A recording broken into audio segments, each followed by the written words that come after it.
showtime. Ladies and gentlemen, welcome to another episode of the ChannelPro 5-Minute Roundup. Look at news, trends, and tips for the SMB channel in 5 minutes or thereabouts. My name is Rich Freeman. I am executive editor of the ChannelPro Network. I'm also a host of this program. I am joined this week, as I am every week, by your other co-host, Eric Simpson, a business transformation and improvement advisor to MSPs and other IT providers. Eric, how you doing? Doing great, Rich. Hey, football season is starting. We've got baseball season going on. We've got a lot of sports to keep us occupied. However, you know, I'm a little concerned with our ability to actually go to some of these games live as we keep hearing news about, you know, the other shoe dropping about the COVID variant. So I'm crossing my fingers and hopefully, you know, we'll get some semblance of normalcy as we move forward. But who's to say? Well, I have actually got baseball tickets for tomorrow night. I'm feeling pretty safe about that. But yeah, you remind me that my first Seahawks tickets of the year are next month, and I do hope that those tickets are good. We will see. All right, crossing our fingers. Crossing our fingers, yes, as we do so often these days.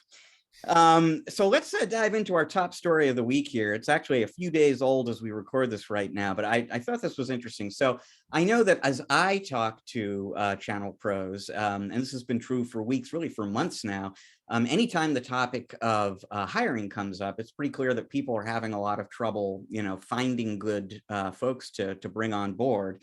And I've, in fact, spoken to people who are taking advantage of all the work from home technology out there to hire people who are, you know, hundreds, 1,000 miles away from the office sometimes, because that's what you got to do to find good people right now. Last Friday, CompTIA published some tech employment numbers that we're going to look at here, because they confirm that this is not my imagination or your imagination. It really, really is hard to hire in IT right now.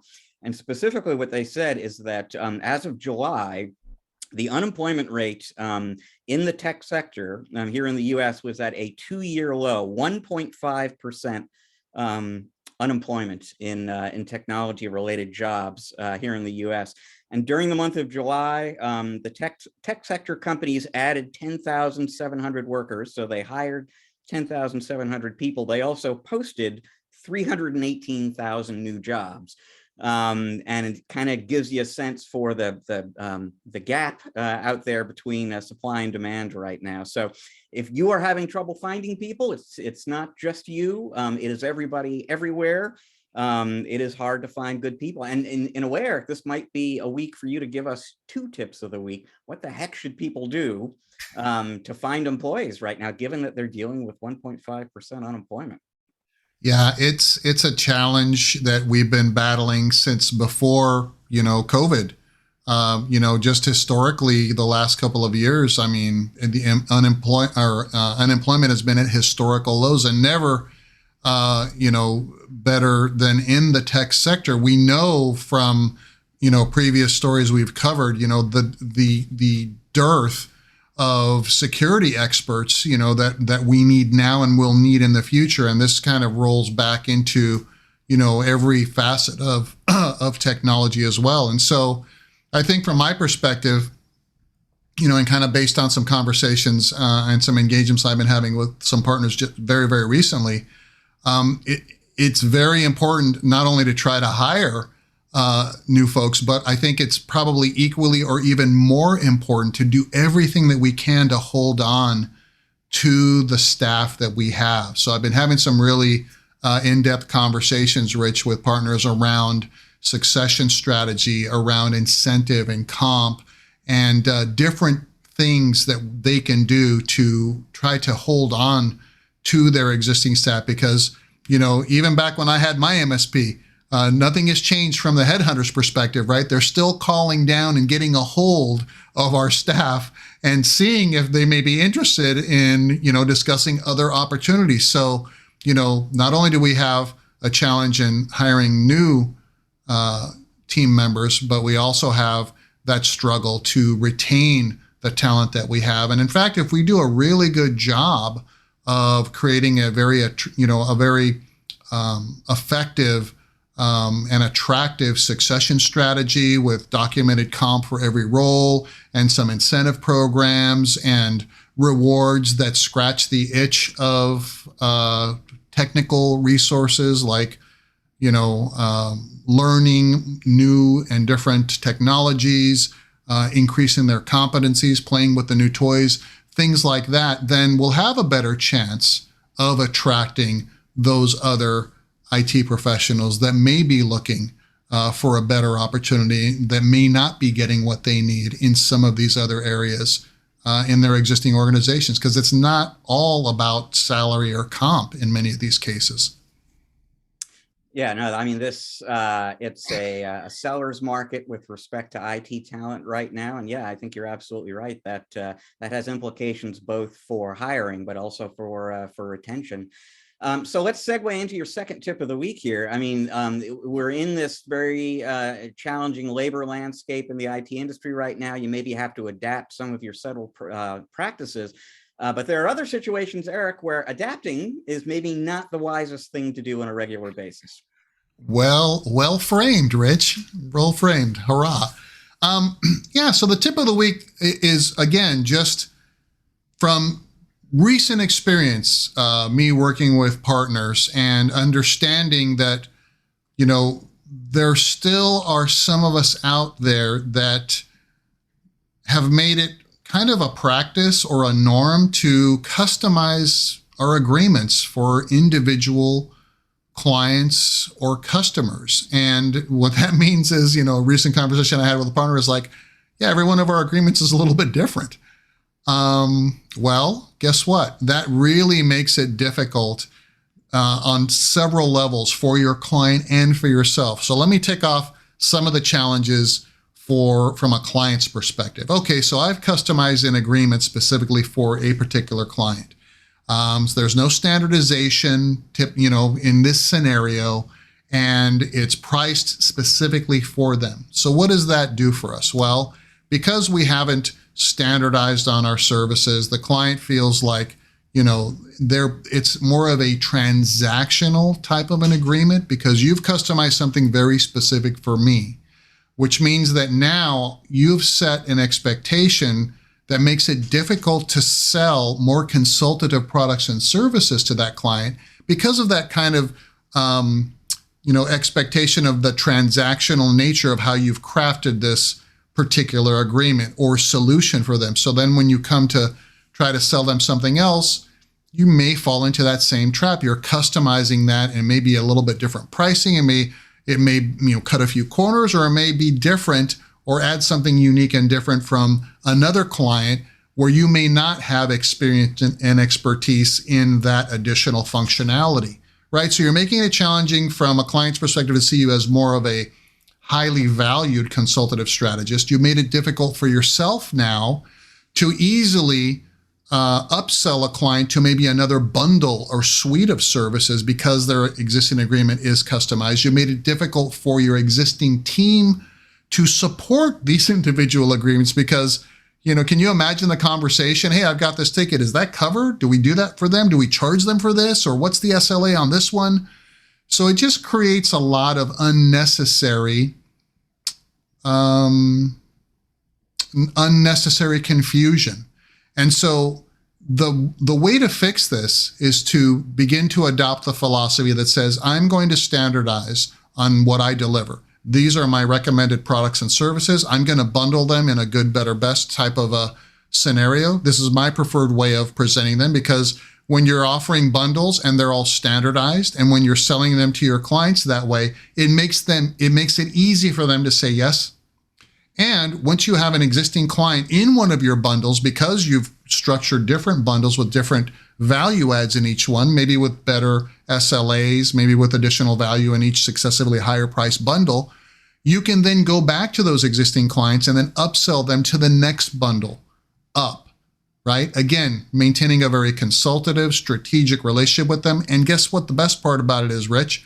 Your staff knows exactly what's in all those bundles and everybody gets the same type of service, and you're standardizing on your preferred routers, firewalls, switches, hardware, services, and solutions. And, one last additional bonus tip I'll add. I know we're going a little long today, but, so my partner asked, well, what happens when a client has already invested in something already and you want them to switch now to get into your standardized set of services? And so I said, well, I would suggest adopting a tip from our cellular vendors, right?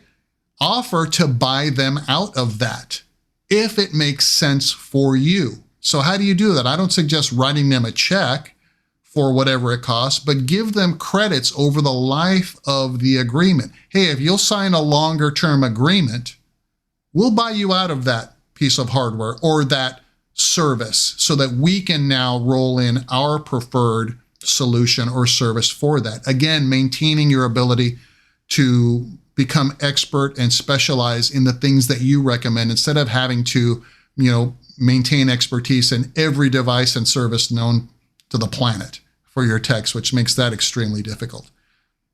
What a lot of this comes down to is standardization equals productivity, productivity equals profitability. And I mean, this really all kind of resonates with me because I've been spending a lot of my time this week writing the cover story for ChannelPro's September issue, which is all about sort of the obstacles you're likely to run into on your way to $1 million, and then from $1 million to 3 and 3 to 10, and Yep. the insights from people who have been through that process on what you can do to get past those obstacles. And one of the things that becomes crystal clear when you talk to people who have made it beyond $3 million is they don't customize very much at all of anything. They standardize wherever possible, and it's almost always impossible to be absolute about that and never make exceptions. But those exceptions are really, really rare. The standardization is a key to growth in this industry, and for all the reasons that you were really outlining there, it really just sort of underscores that point.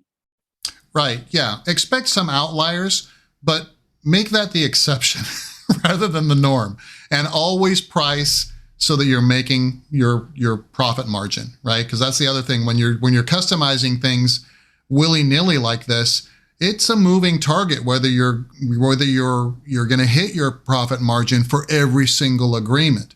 And so then that blended margin tends to be lower than if you're standardizing. And like you said, Rich, productivity, efficiency equals profitability.